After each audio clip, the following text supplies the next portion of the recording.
Assalamualaikum warahmatullahi wabarakatuh. Nama saya Mayang Putri, NPM 2051040097.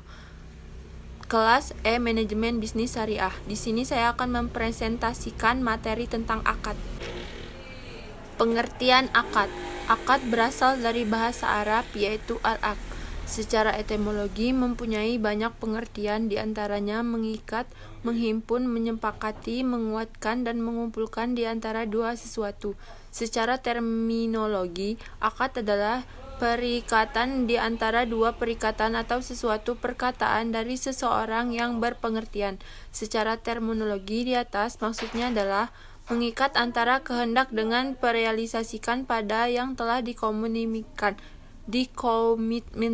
Selanjutnya akad didefinisikan sebagai berikut. Pengertian perikatan antara ijab atau suatu pernyataan melakukan ikatan dan kabul suatu pernyataan menerima ikatan dalam bentuk yang disyariatkan dan berpengaruh pada objek perikatan. Pengaruh kepada kedua belah pihak. Pembatasan dengan menggunakan kata dalam bentuk yang disyariatkan adalah untuk mengeluarkan dari definisi akad keterikatan dalam bentuk yang tidak disyariatkan, seperti kesepakatan untuk membunuh seseorang, kesepakatan untuk melakukan riba, penipuan, mencuri, dan sebagainya. Kesemuanya itu tidak boleh menurut syariat, sehingga hal tersebut tidak memiliki dampak pada objek. Jadi, pembatasan kata-kata menimbulkan efek terhadap objeknya adalah untuk mengeluarkan ikatan antara dua perkataan yang tidak memiliki efek sama sekali, maka berpengaruh pada objek perikatan dengan maksud adalah terjadinya perpindahan kepemilikan dari suatu pihak atau orang yang melakukan ijab kepada pihak yang lain atau orang yang menyatakan kabul. B. Rukun dan syarat akad. Para ulama berbeda pendapat dalam menentukan rukun dan syarat akad. Ulama Hanafiyah berpendapat bahwa rukun akad itu hanya satu, yaitu syihat al-aqd atau ijab dan kabul. Adapun pihak yang melakukan akad dan objek akad merupakan syarat-syarat akad. Karena mereka berpendapat bahwa yang dikatakan rukun itu adalah suatu yang esensi yang berada dalam akad itu sendiri. Sedangkan jumhur ulama berpendapat bahwa rukun akad itu ada 3, yaitu akid atau orang yang melakukan akad. Adapun syaratnya, para ulama fikih memberikan persyaratan atau kriteria yang harus dipenuhi oleh akid antara lain. Yang pertama ahliyah, yang kedua wilayah, yang kedua makmud alaih atau objek transaksi. Makmud alaih atau objek transaksi harus memenuhi beberapa persyaratan sebagai berikut. Yang pertama, objek transaksi harus ada ketika akad atau kontrak sedang dilakukan. Yang kedua, objek transaksi harus berupa mal mutakawil atau harta yang diperoleh secara untuk ditransaksikan dan dimiliki penuh oleh pemiliknya. Yang ketiga, objek transaksi bisa diserah terima saat terjadi akad atau dikemungkinkan di kemudian hari. Yang keempat, adanya kejelasan tentang objek transaksi. Yang kelima, objek transaksi harus suci, tidak terkena najis dan bukan barang najis. Yang ketiga, sihat atau ijab dan kabul. Para ulama fikih menerangkan beberapa cara yang ditempuh dalam akad, yaitu pertama, lafaz atau perkataan, yaitu cara alami dan mendasar untuk mengungkapkan keinginan tersembunyi. Yang kedua, melakukan akad dengan perbuatan atau saling memberi atau akad dengan muathah. Yang ketiga, mengadakan akad dengan isyarat ada kalanya dari orang yang bisa bicara atau dari orang yang bisu. Keempat, akad dengan tulis, yaitu akad sah dilakukan dengan tulisan antara dua pihak yang sama-sama tidak bisa bicara. Dalam ijab kabul terdapat beberapa syarat yang harus dipenuhi. Ulama fikih menuliskan beberapa syarat berikut. Yang pertama, adanya kejelasan maksud antara kedua belah pihak. Yang kedua, adanya kesesuaian antara ijab dan kabul. Yang ketiga, adanya pertemuan antara ijab dan kabul. Yang keempat, adanya satu majelis akad dan adanya kesepakatan antara kedua belah pihak. C. Pembagian akad. Para ulama fikih berpendapat bahwa pembagian akad dapat dibedakan menjadi beberapa bagian berdasarkan sudut pandang yang berbeda, yaitu yang pertama, berpendapat keabsahannya menurut ketentuan syarat. Yang A. Akad syahih. Akad sahih adalah akad yang memenuhi rukun dan syarat yang ditetapkan oleh syara. Akad sahih ini terbagi pula menjadi dua, yaitu akad nafis, yaitu akad yang sempurna dilaksanakan. Yang kedua, akad mauqut, yaitu akad yang dilakukan seseorang yang cakap bertindak hukum. Yang B. Akad yang tidak syahih. Akad yang tidak syahih adalah akad yang tidak memenuhi rukun dan syarat sebagai yang ditetapkan oleh syara. Akad tidak syahih dapat dibedakan menjadi dua, yaitu akad batil adalah akad yang tidak memenuhi salah satu dari rukun akad. Yang kedua, akad fasid adalah akad yang semua rukunnya terpenuhi namun ada syarat yang tidak terpenuhi. Jumhur ulama selain Hanafiyah menyamakan akad batil dan fasid, dan keduanya terdapat kekurangan pada rukun atau syarat-syaratnya sehingga seluruh akibat hukum akad itu tidak berlaku dan tidak mengikat pihak-pihak yang berakad. Sedangkan menurut ulama Hanafiyah, mereka membedakan antara fasid dengan batil. Menurut ulama Hanafiyah, akad batil adalah akad yang tidak memenuhi rukun atau tidak ada barang yang diakadkan, seperti akad yang dilakukan oleh salah seorang yang bukan golongan ahli akad, misalnya orang gila dan lainnya. Adapun akad fasid adalah akad yang pada dasarnya disyariatkan, akan tetapi sifat yang diakadkan itu tidak jelas, misalnya menjual barang yang tidak diketahui tipe dan jenisnya, sehingga dapat menimbulkan percekcokan. Yang kedua, berdasarkan dari segi penamaannya. Yang pertama, akad musamah, yaitu akad yang telah ditetapkan syara dan telah ada hukum-hukumnya. Yang kedua, gairu musamah, yaitu akad yang menanamnya ditetapkan oleh masyarakat sesuai dengan keperluan dan kebutuhan mereka di sepanjang zaman dan tempat. Yang ketiga, berdasarkan disyaratkan atau tidaknya akad. Yang pertama, akad musyarah ialah akad-akad yang dibenarkan syara untuk dilaksanakannya dan tidak ada larangan padanya seperti gadai dan jual beli.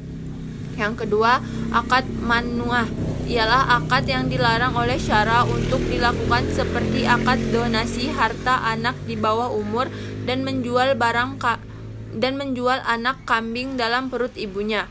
Yang keempat, berdasarkan tanggungan kepercayaan bersifat ganda. Yang pertama, akad dahaman, yaitu akad yang mengalihkan tanggungan resiko atas kerusakan barang kepada pihak penerima, pengalihan sebagai konsekuensi dari pelaksanaan akad tersebut. Yang kedua, akad amanah, yaitu akad di mana barang yang dialihkan melalui barang tersebut merupakan amanah di tangan penerima barang tersebut. Yang ketiga, akad gabungan antara dahaman dan amanah, yaitu akad yang mengandung dan dipengaruhi oleh dua unsur, di mana salah satu seginya adalah dahaman dan segi yang lain merupakan amanah. Yang kelima, berdasarkan waktu dalam pelaksanaannya. Yang pertama, akad fauriyah, yaitu akad yang dalam pelaksanaannya tidak memerlukan waktu yang lama.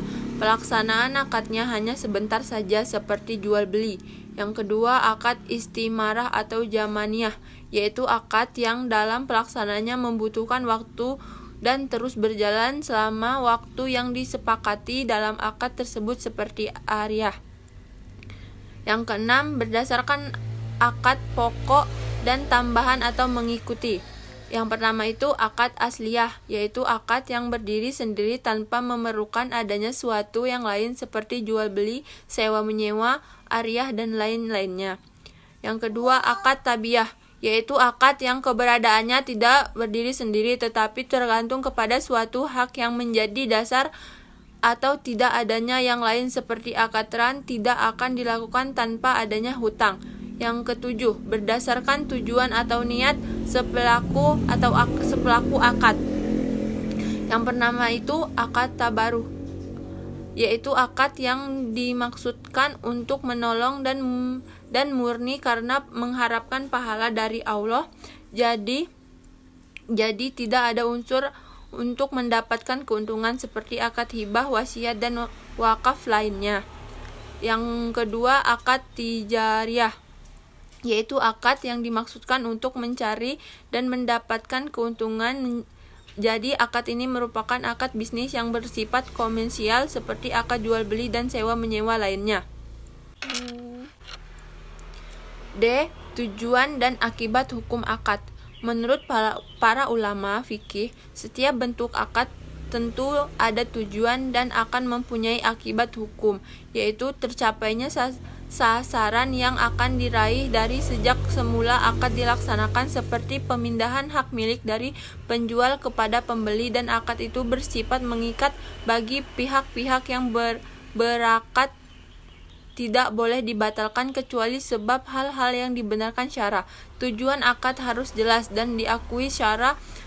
Tujuan akad ini terkait era dengan berbagai bentuk transaksi yang dilakukan seperti dalam jual beli. Tujuannya adalah untuk memindahkan hak milik penjual kepada si pembeli dengan adanya imbalan. Demikian pula dalam akad ijariyah atau sewa menyewa, di mana akad ini bertujuan untuk memiliki manfaat benda bagi orang yang menyewa dan pihak yang menyewakan pendapat imbalan.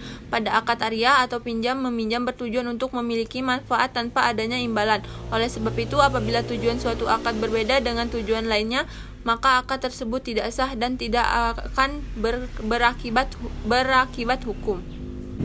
Prinsip-prinsip akad. Hukum Islam telah menetapkan beberapa prinsip akad yang berpengaruh kepada pelaksanaan akad yang dilaksanakan oleh pihak-pihak yang berkepentingan. Berikut ini prinsip-prinsip akad dalam Islam. Yang pertama, prinsip kebebasan berkontrak. Yang kedua, prinsip perjanjian atau mengikat. Perjanjian itu mengikat. Yang ketiga, prinsip kesepakatan bersama. Yang keempat, prinsip ibadah. Yang kelima, prinsip keadilan dan keseimbangan presentasi. Yang keenam, prinsip kejujuran atau amanah. Yang F, berakhirnya akad. Akad berakhir disebabkan oleh beberapa hal, diantaranya sebagai berikut. Yang pertama itu, berakhirnya masa berlaku akad tersebut apabila akad tersebut tidak mempunyai tenggang waktu. Yang kedua, dibatalkan oleh pihak-pihak yang berakad apabila akad tersebut sifatnya tidak mengikat. Yang ketiga, dalam akad sifatnya mengikat, suatu akad dapat dianggap berakhir jika jual beli yang dilakukan fasad seperti terdapat unsur-unsur tipuan, salah satunya rukun atau syarat tidak terpenuhinya. Berlakunya khiyar, syarat aib atau ruqyah. Selanjutnya, akad tersebut tidak dilakukan oleh salah satu pihak secara sempurna, terus salah satu pihak yang melakukan akad meninggal dunia. G. Hikmah akad. Akad dalam muamalah antara sesama manusia tentu mempunyai hikmah, diantaranya hikmah diadakan akad adalah sebagai berikut. Yang pertama, adanya ikatan yang kuat antara dua orang atau lebih dalamnya bertransaksi atau memiliki sesuatu. Yang kedua, tidak dapat sembarang dalam membatalkan suatu ikatan perjanjian karena telah atur secara syariah. Yang ketiga, akad merupakan payung hukum di dalam kepemilikan suatu sehingga pihak lain tidak dapat menggugat atau memilikinya. Sekian presentasi dari saya akhiri. Wassalamualaikum warahmatullahi wabarakatuh.